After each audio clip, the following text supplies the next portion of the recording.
ารีดฟินดิบครับลูกค้าแจ้งอาการเสียนะครับไอน้ำไม่ออกนะครับผมจะทำการเทสเครื่องดูก่อนนะครับ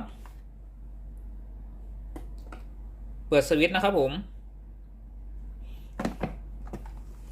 เตารีดฮอตฟินดิบประเภทปั๊มน้ำนะครับถ้าไอน้ำไม่ออกนะครับผมต้องจับดูในส่วนของตัวหน้าเตาก่อนนะครับว่าร้อนหรือเปล่านะครับถ้าหน้าเตาไม่ร้อนนะครับผมไอน้ำไม่ออกนะครับจะไม่สั่งปั๊มน้ำนะครับ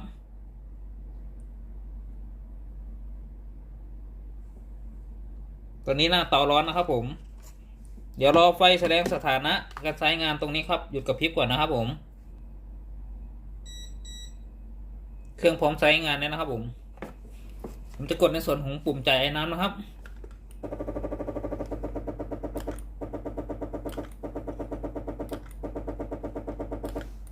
ได้ยินในส่วนของตัวปั๊มน้ำนะครับผมแต่ไอ้น้ำไม่ออกนะครับกดในส่วนของปุ่มจ่ายไอ้น้ำเลยนะครับผมแล้วไอ้น้ำไม่ออกนะครับผมเราจะทำการเช็คในส่วนของตัวปั๊มน้ำนะครับผมว่าสามารถปั๊มน้ำได้หรือเปล่านะครับหรือปั๊มน้ำสามารถปั๊มได้แต่น้ำไม่ออกมาในส่วนของตัวหน้าเตานะครับผมเราจะเทสในส่วนของตัวปั๊มน้ำก่อนนะครับผมจะทำการแกะเครื่องนะครับผมจะทำการแกะในส่วนของตัวน็อตด้านล่างนะครับผมออกจากตัวเครื่องนะครับ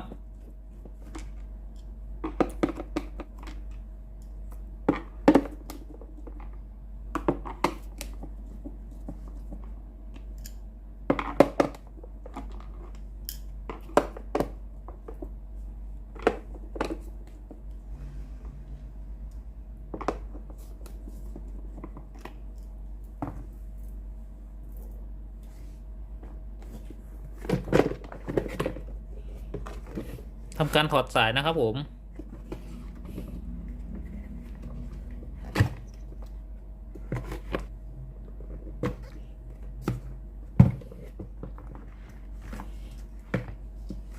จะทำการพาเทสในส่วนของตัวปั๊มน้ำนะครับว่าปั๊มน้ำดีหรือเปล่านะครับคือตัวนี้นะครับผมจะถอดในส่วนของตัวสายปั๊มน้ำนะครับอีกด้านหนึ่งนะครับ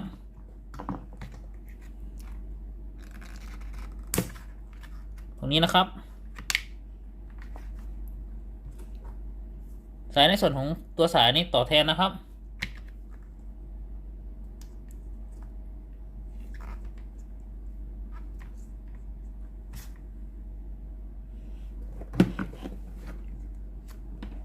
ใส่ในส่วนของตัวสายปั๊มนะครับเข้าในส่วนของตัวแทงน้ำนะครับ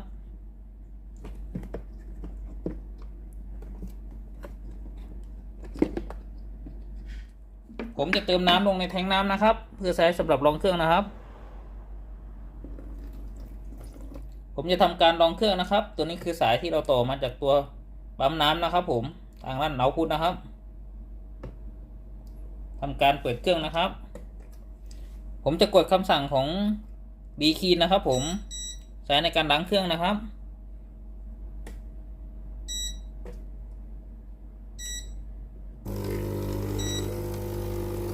ตัวนี้นะครับผมปั๊มน้ำนะครับผมสามารถปั๊มน้ำสูบน้ำจากในส่วนของตัวแทงได้นะครับผม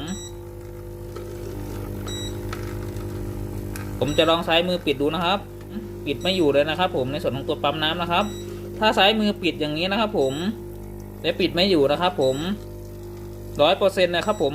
ปั๊มน้ำปกตินะครับในส่วนนี้นะครับถ้าปั๊มน้ำสูบน้ำได้อย่างนี้ให้เราไปดูในจุดอื่นนะครับผมอย่างเส้นสายอาจจะตันหรือหน้าเตาอาจจะตันนะครับผมไม่สามารถสูบน้ำไปที่หน้าเตาได้นะครับหลังจากที่ผมเทสระบบปั๊มนะครับผมที่ตัวเครื่องนะครับผ่านเนี่ยนะครับ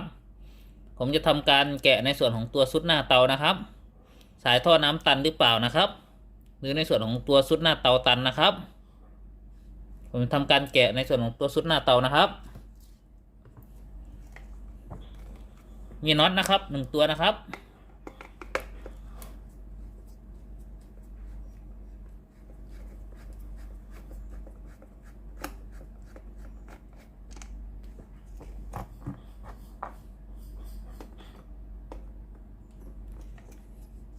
ฝาครอบโค ครงบนออกนะครับ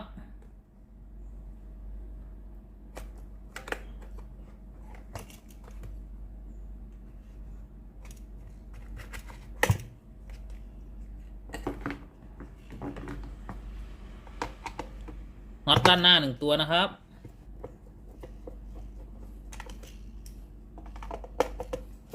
อีก2 ตัวนะครับ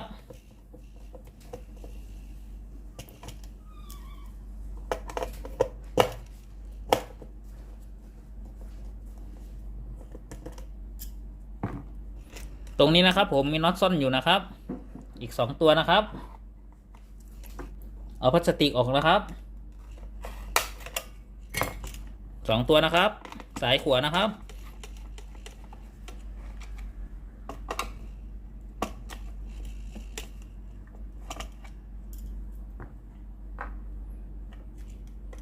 พลาสติกสีขาวออกก่อนนะครับเอาสายออกก่อนนะครับผมสายไฟนะครับตรงนี้นะครับดึงโครงขึ้นนะครับผมจะถอดในส่วนของตัวสายท่อน้ำนะครับผมที่มาจากตัวปั๊มน้ำนะครับคือตัวนี้นะครับออกนะครับใส่ให้ควงแบนนะครับงัดนะครับผมตรงนี้นะครับ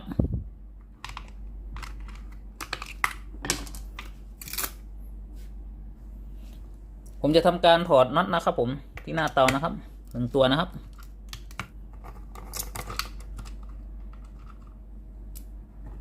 ด้านหลังนะครับ2 ตัวนะครับ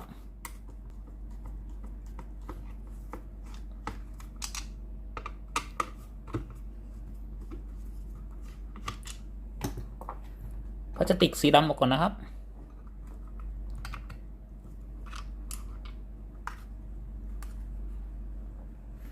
2 ข้างนะครับ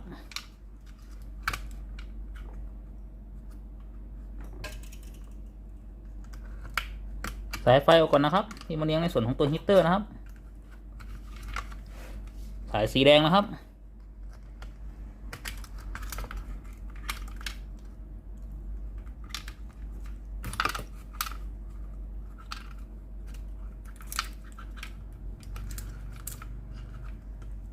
สายเซนเซอร์ออกก่อนนะครับผมสายสีขาวนะครับ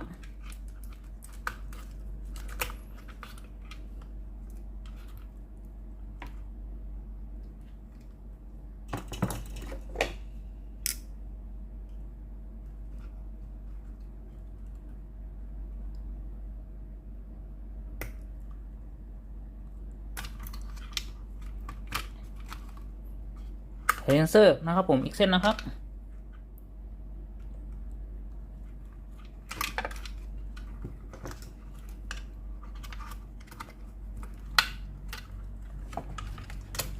น็อตข้างล่างด้วยนะครับ2 ตัวนะครับสายขวานะครับ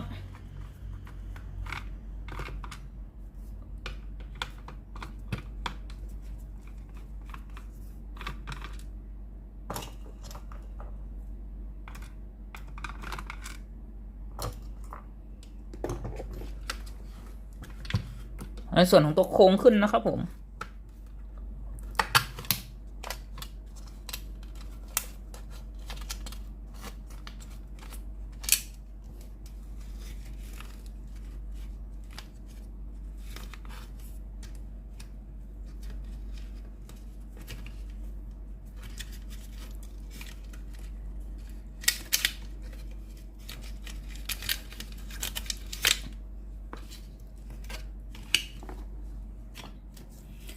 ผมจะอธิบายการทำงานของเตารีดของฟิลิปนะครับเตารีดที่ใช้ปั๊มน้ำนะครับแบบคร่าวๆนะครับเมื่อมีการเสียบปลั๊กนะครับผมไฟ220 โวลต์ AC นะครับไฟส่วนหนึ่งนะครับผมสายสีฟ้านะครับจะวิ่งเข้ามาเลี้ยงในส่วนของตัวบอร์ดนะครับอีกส่วนหนึ่งนะครับสายสีฟ้านะครับผมจะวิ่งผ่านสายท่อน้ำนะครับมาเลี้ยงในส่วนของตัวหน้าเตานะครับหน้าเตาคือส่วนชุดนี้นะครับผมเข้ามาเลี้ยงในส่วนของตัวขาฮีตเตอร์นะครับคือขานี้นะครับผมรอการทำงานนะครับผมตัวนี้ฮีตเตอร์จะยังไม่ร้อนนะครับอีกส่วนหนึ่งนะครับผมสายสีน้ำตาลนะครับจะวิ่งมาเลี้ยงในส่วนของตัวบอร์ดนะครับก็คือวัดในส่วนของตัวสายสีน้ำตาล ในสายสีฟ้าเนี่ยนะครับผมจะต้องมีไฟจ่าย220 โวลต์นะครับสายสีน้ำตาลอีกส่วนหนึ่งนะครับผมจะจ่ายมาในส่วนของตัวสายสีแดงนะครับ มารออยู่ที่ปั๊มนะครับ ยังไม่ทำงานนะครับผมเมื่อมีการกดสวิตช์นะครับผมเปิดเครื่องนะครับที่ตัวเครื่องนะครับผมไฟจากสายสีน้ำตาลนะครับผมจะต่อผ่านในส่วนของตัวดีเลย์นะครับดีเลย์ตัวสีดำนี้นะครับผมผ่านมาเส้นนี้นะครับผมออกมาเส้นนี้แล้วก็ผ่านสายท่อน้ำนะครับผมมาเลี้ยงในส่วนของตัวหน้าเตานะครับผมหน้าเตาคือในส่วนของตัวนี้นะครับมาสายเส้นสีแดงนะครับผ่านในส่วนของตัวเทอร์มินอลฟิลนะครับ1ตัวนะครับจากสายเทอร์มินอลฟิลนะครับผมมาเลี้ยงในส่วนของตัวมิเตอร์นะครับตรงนี้นะครับมิเตอร์ในส่วนของตรงนี้นะครับผมทำให้เกิดความร้อนนะครับผมเมื่อเกิดความร้อนนะครับผมอุณหภูมิที่หน้าเตานะครับผมสูงขึ้นนะครับผมก็คือร้อนนะครับผมมี NTC นะครับคือตัวนี้นะครับผมเทอร์มิเตอร์นะครับผมค่าความต้านทานจะต่ำนะครับผมเมื่อค่าความต้านทานของ NTC ต่ำเนี่ยนะครับผมบอร์ดก็จะรับรู้นะครับผมในส่วนของตัวบอร์ดก็จะรับรู้ว่าหน้าเตาร้อนเนี่ยนะครับผมพร้อมสายงานเนี่ยนะครับผมไฟในส่วนของตัวหน้าเตานะครับจะหยุดกระพริบนะครับ LED สีฟ้านะครับเครื่องพร้อมใช้งานนะครับเมื่อมีการกดปุ่มจ่ายน้ำนะครับตรงนี้นะครับไฟก็จะต่อมาเลี้ยงในส่วนของตัวปั๊มน้ำนะครับก็คือเส้นสีดำนะครับปั๊มน้ำก็จะทำการสูบน้ำนะครับผมสูบน้ำจากเส้นนี้นะครับผมออกมาที่เอาท์พุตนะครับคือเส้นนี้นะครับวิ่งตามสายท่อน้ำนะครับคือเส้นนี้นะครับมาที่หน้าเตานะครับคือหน้าเตาคือในส่วนของตัวนี้นะครับเข้ามาที่หน้าเตานะครับผมหยดลงที่รูนะครับรูที่หน้าเตานะครับ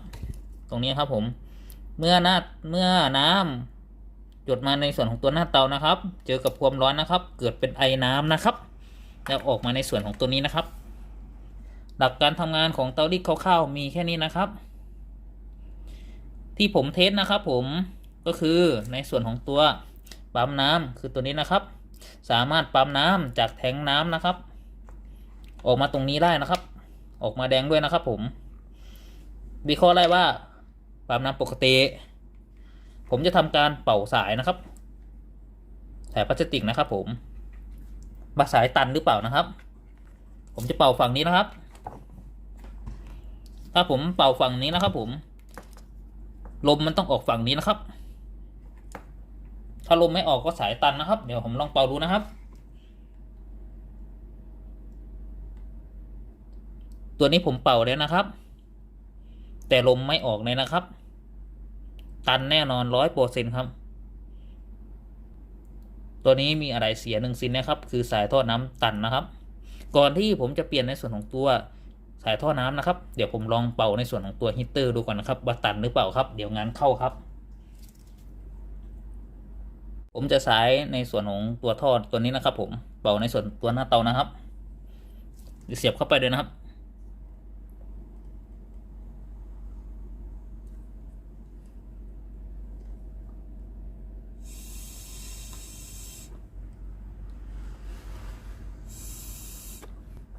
ตัวนี้หน้าเตาไม่ตันนะครับสามารถเป่าและทะลุได้นะครับผมหลังจากที่ผมเทสนะครับผมสายปากเป่าได้นะครับผมจะเทสในระบบไฟฟ้าอีกรอบหนึ่งนะครับว่าปั๊มจะสามารถปั๊ม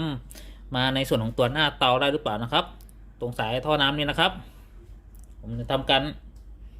เปิดเครื่องนะครับกดปุ่มคีนอีกรอบหนึ่งนะครับ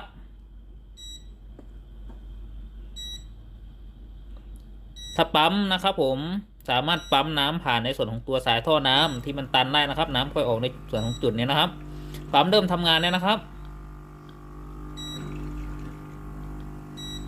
ปั๊มน้ำนะครับผมแต่น้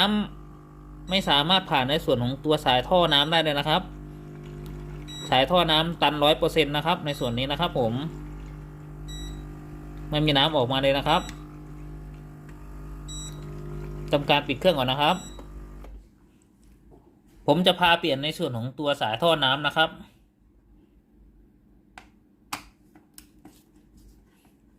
ถอดน็อต2 ตัวนะครับ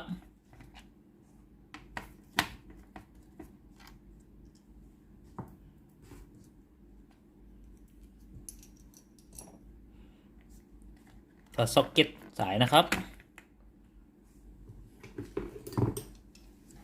ส่วนในส่วนตัวสาย AC นะครับ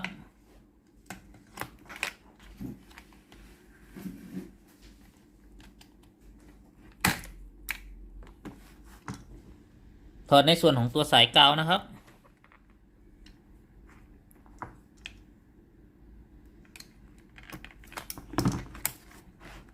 นำสายท่อน้ำนะครับออกจากวงจรนะครับ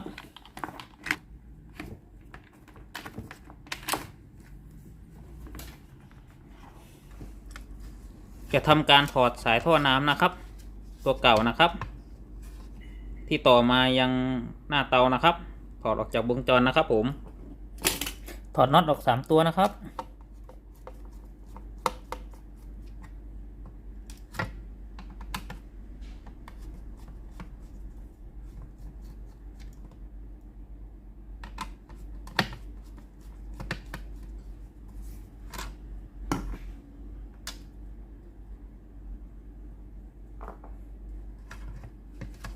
นำโครงออกนะครับ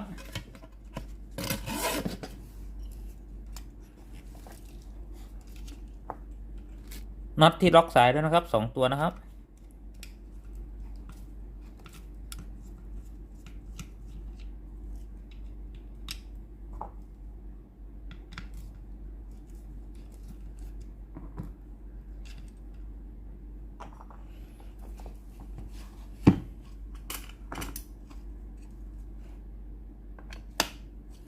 น็อตอีก2ตัวนะครับที่คันยึดในส่วนของตัวฮีตเตอร์นะครับ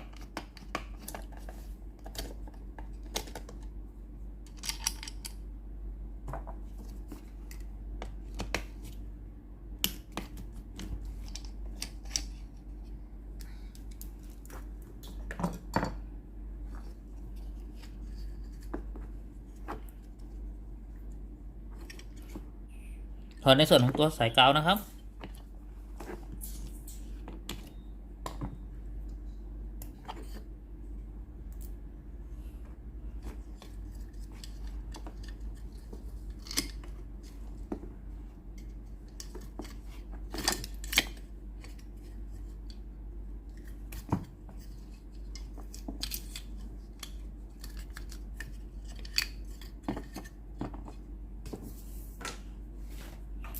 นำในส่วนของตัวฮีตเตอร์ไปเป่าฝุ่นก่อนนะครับตัวนี้คือสายตัวเก่านะครับที่เราถอดออกมานะครับเป็นสีม่วงขาวนะครับ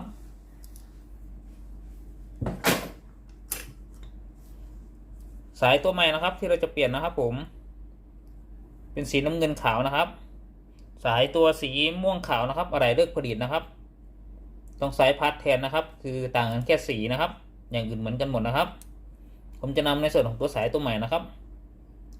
เข้ามาในวงจรนะครับใส่สายท่อน้ำนะครับเข้าไปในโครงนะครับ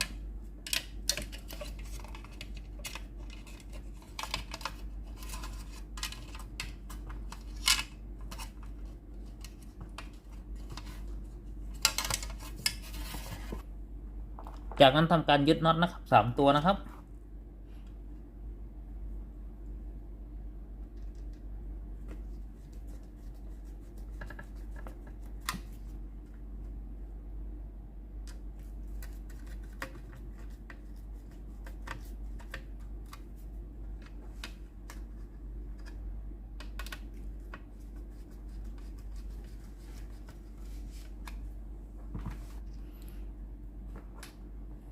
ใส่ในส่วนของตัว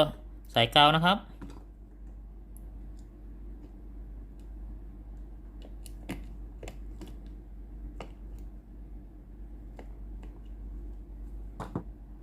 ใส่ในส่วนของตัวโครงนะครับ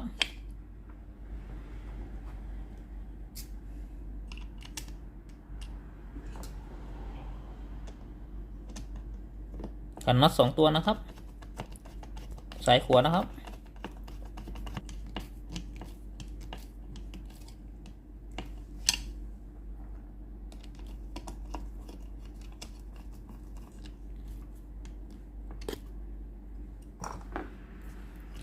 ใส่สายนะครับ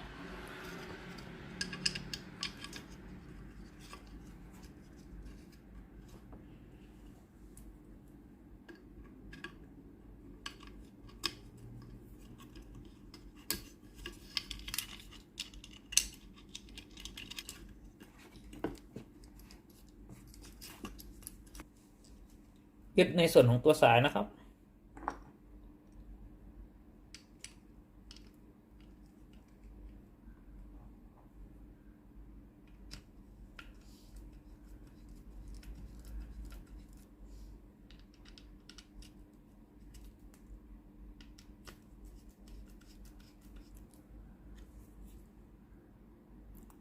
ใส่ในส่วนของตัวโครงนะครับ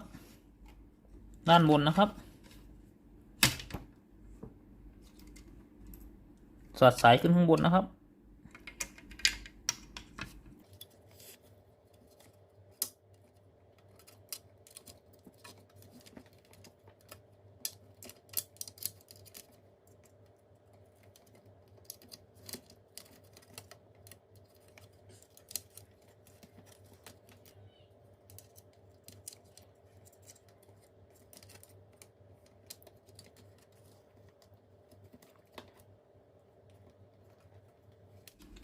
สอดในส่วนของตัวสายเซ็นเซอร์นะครับ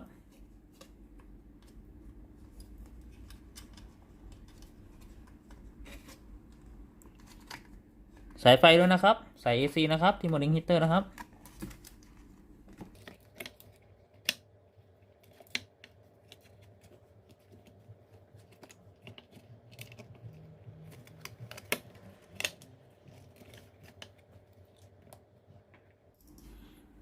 ขันน็อต2ตัวนะครับยึดไว้ก่อนนะครับ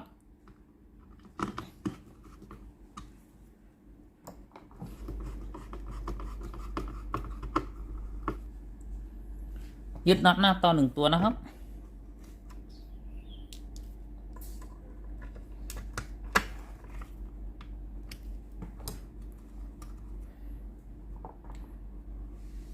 ใส่ลูกยางนะครับล็อกสายนะครับ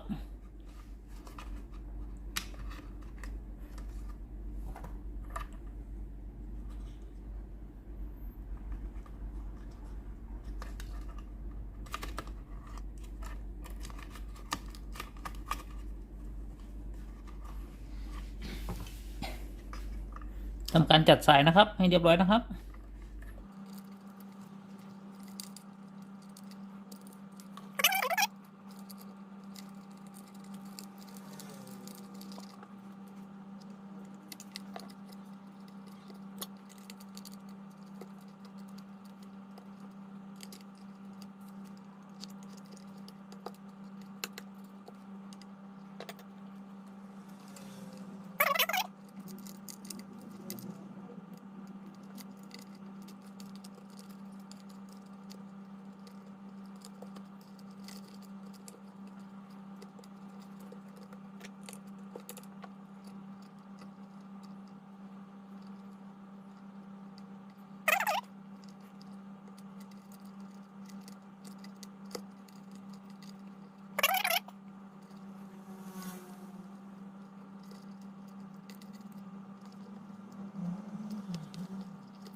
หลังจากที่เราจัดสายเรียบร้อยนะครับใส่ในส่วนของตัวท่อสีขาวนะครับตัวล็อกสายนะครับในส่วนของตัวข้อต่อนะครับใส่เข้าไปนะครับ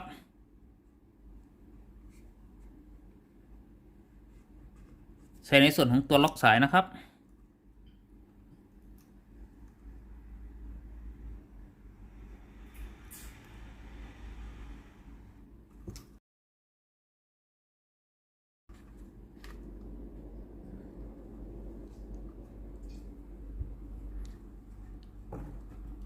ยึดน็อตนะครับผมด้านท้ายนะครับ2ตัวนะครับ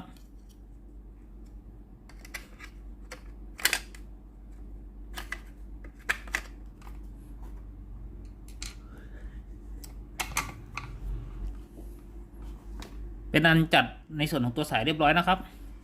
เดี๋ยววางไว้ก่อนนะครับประกอบอีกด้านหนึ่งก่อนนะครับประกอบอีกฝั่งนะครับทำการสอดสายก่อนนะครับ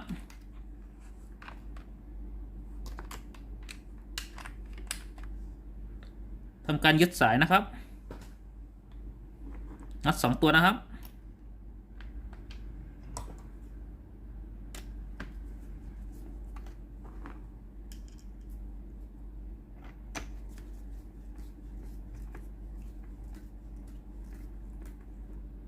ใส่ในส่วนของตัวซ็อกเก็ตนะครับ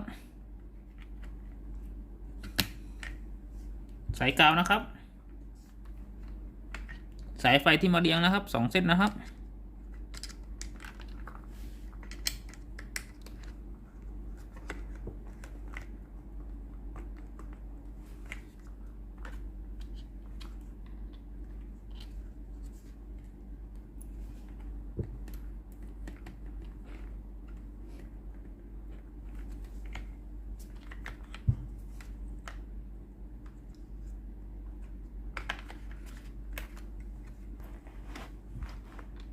ใส่ในส่วนของตัวสายท่อน้ำนะครับที่ต่อจากปั๊มนะครับ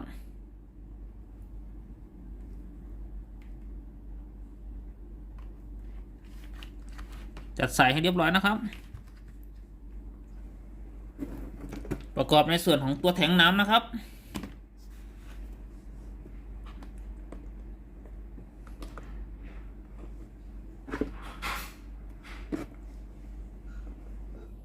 ทำการขันน็อตนะครับให้เรียบร้อยนะครับ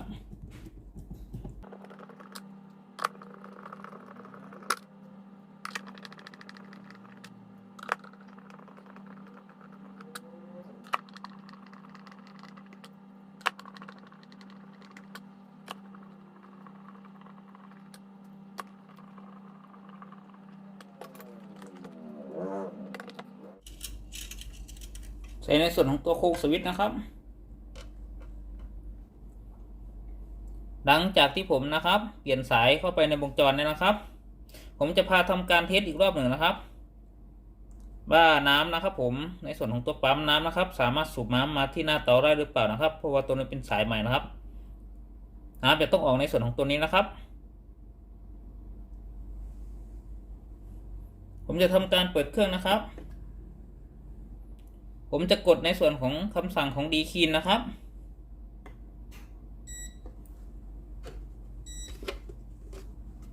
น้ำจะต้องออกมาในส่วนของตัวนี้นะครับ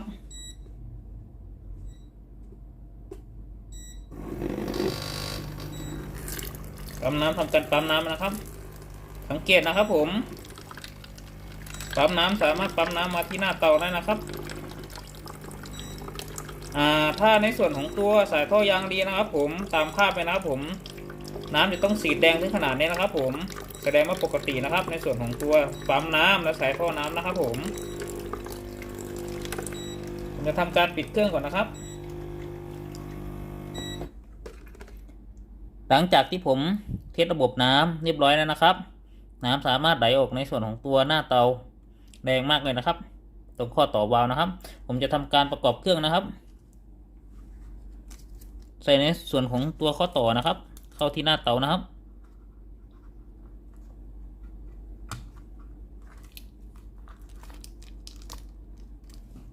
ใส่ในส่วนของตัวลูกยางนะครับ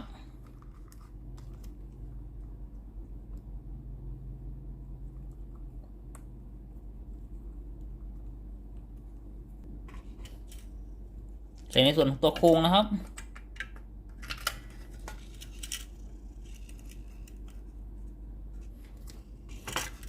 เสียบสายนะครับ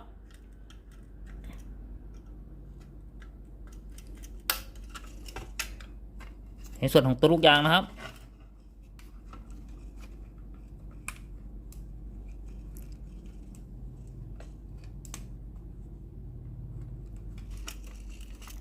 โค้งมือจับนะครับ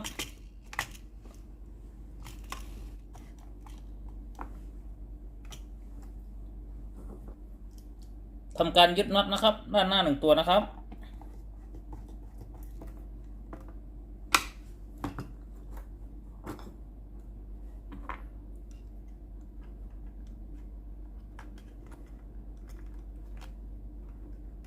ส่ในส่วนของตัว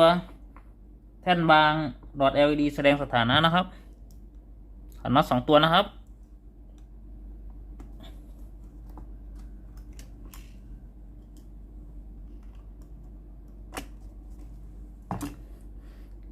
ใส่หลอด LED นะครับแสดงสถานะครับ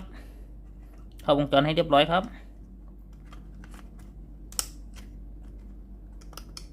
ใส่ในส่วนของตัวโครงบนนะครับให้เรียบร้อยครับ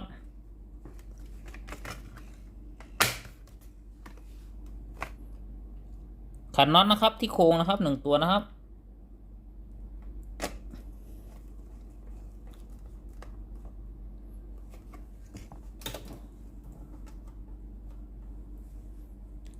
ขันน็อต2 ตัวนะครับ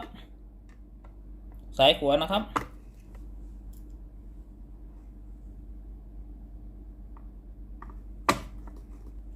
ใส่พลาสติกนะครับปิดหัวน็อตนะครับ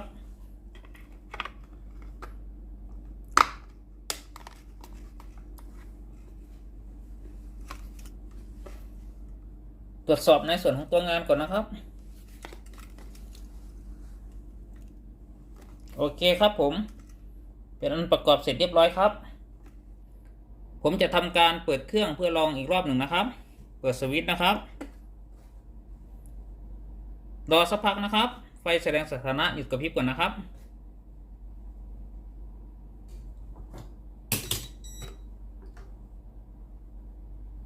เมื่อเครื่องพร้อมใช้งานนะครับทำการกดปุ่มจ่ายไอ้น้ำนะครับ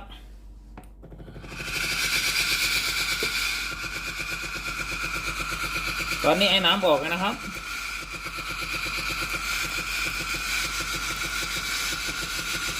ได้ยินเสียงปั๊มนะครับผมแล้วได้ยินเสียงไอ้น้ำออกนะครับ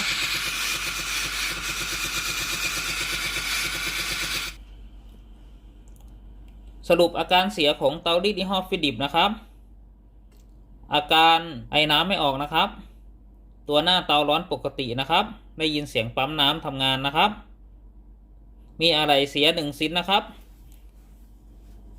ในส่วนของตัวสายท่อน้ำนะครับเสียในลักษณะนะครับผมตันนะครับพวกตะไคร่น้ำอะไรเข้าไปตันนะครับในส่วนของตัวสายนะครับ